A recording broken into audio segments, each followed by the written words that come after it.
Апошнім часам неяк страшнавата чытаць навіны. З усіх бакоў то вайна, то катастрофа. Глядзі, вось-вось увесь свет ляснецца. Таму навіны я чытаю цяпер куды менш. Зрэшты, і часу на вось гэта вось усё таксама цяпер паменш.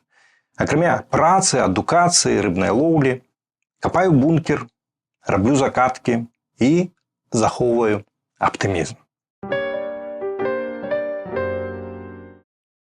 Сергей Миколаевич! Да. Слушаю, да. У аппарата. А что робите на моем канале? Вы ж ведаете, что он экстремистское формование? Послушайте, я захожу с проверкой, все ли у вас в порядке, в смысле беспорядка. Вы понимаете? Налаживаю и накладываю, я не знаю, как правильно, связи с вашим, так сказать, берегом. Хоть вы откололись, понимаете, но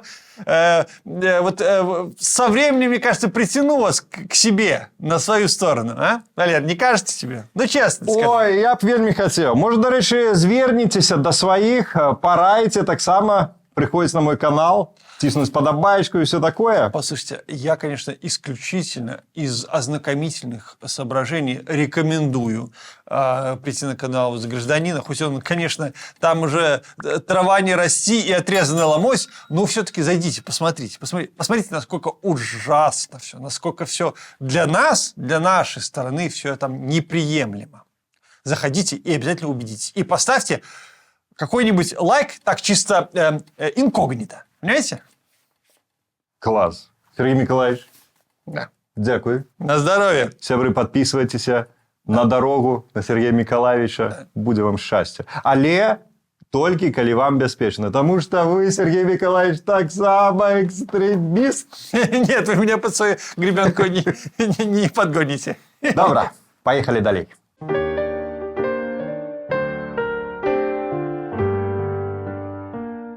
Узгадываю конец зимы, пачатак вясны 2020-го. COVID-19, пандемія, карантын. Усё гэта я сустрэў у Варшаве. Зрабіў тады нават серыю відэа пад агульнай назвай «Варшавухань». Спасылку шукайце ў апісанні да гэтага выпуску і ў замацаваным каментары. Дык вось, памятаю, хадзіў па спусцелай польскай сталіцы, пракручваў у галаве сюжэты улюбёных постапакаліптычных фільмаў і думаў: тэкс, а ці ўсё я маю для выжывання? Здаецца, ўсё меў. Яшчэ б надзіманы каяк і арбалет, і наогул было б ідэальна.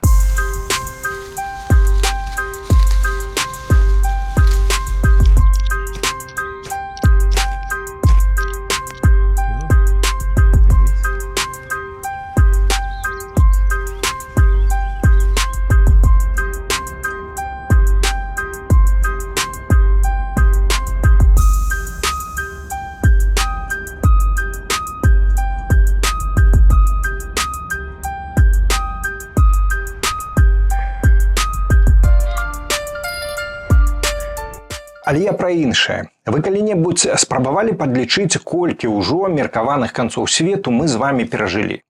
Вось я, да прыкладу, за свае амаль 43 сустрэць апакаліпсіс мог прынамсі 7 разоў. 93 паводле секты «Белае братэрства» на чале з Дэві Христос Марынай Цвігун. 95 затым перанесены на 2000 паводле секты «Рух за адраджэнне 10 запаветаў» на чале з Крыдоніяй Мрывінда. 1999 паводле секты Аум Сінрыкё. 2008 паводле секты Пятра Кузняцова. Далей ідзем. 2011 паводле Гаральда Кэмпінга. І прыгадайце 2012. Канец года паводле тлумачэнняў, прадказанняў індзейцаў мая.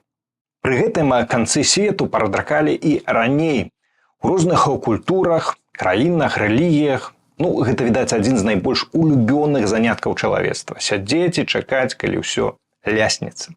Разам з усімі нашымі праблемамі, клопатамі, няўдачамі. Што? Вельмі зручна. Адразу ўзгадваецца беларуская показка пра мужика, у якога гумно гарыць, разам з усім ураджаем. Суседзі яму крычаць: «Пятро, у цябе гумно гарыць?» А ён адказвае: «От, за тое, колькі мышэй ляснула».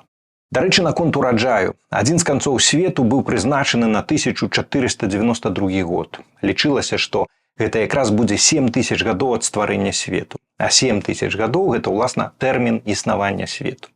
Ну і многія, паверыўшы ў прадказанне, не сталі сеяць хлеб. Ну а навошта, калі сабраць яго ўжо не паспееш, праўда? Ну і ў выніку памерлі з голаду. Гэта я ўсё да чаго, сябры. Як зірнеш на нашу рэчаіснасць, то здаецца, што мы зноўку стаім на парозе чарговага апакаліпсісу, нават без яго афіцыйнага абвешчання. Тут адна вайна, там яшчэ адна. Гэтыя вось пагражаюць тым вайною, а тыя пагражаюць іншым ядравай зброяй, трэцяй усесветнай. Гэты хоча прысабечыць Грэнляндыю, Канаду, той цягне рукі да Тайваню, а гэныя малююць мапы новых халіфатаў на тэрыторыі сучаснай Еўропы. Карацей, свет звар'яцеў і ляціць у нейкую бездань.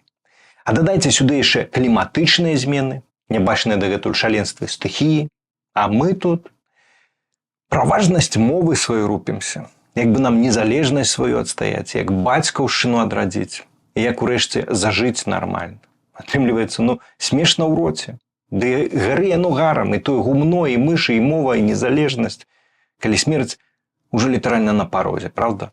І вось тут у мяне пытаннечка, сябры.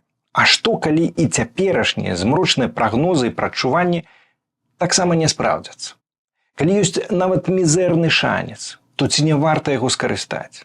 Памятайце старую беларускую прымаўку. Паміраць сабраўся, а жыта сей.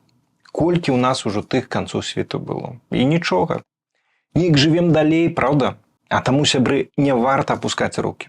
Трэба папросту працягваць рабіць сваю справу. Нават калі цяжка, нават калі роспачна, нават калі здаецца, што гэта ўсё ўжо не мае сэнсу і не мае перспектывы.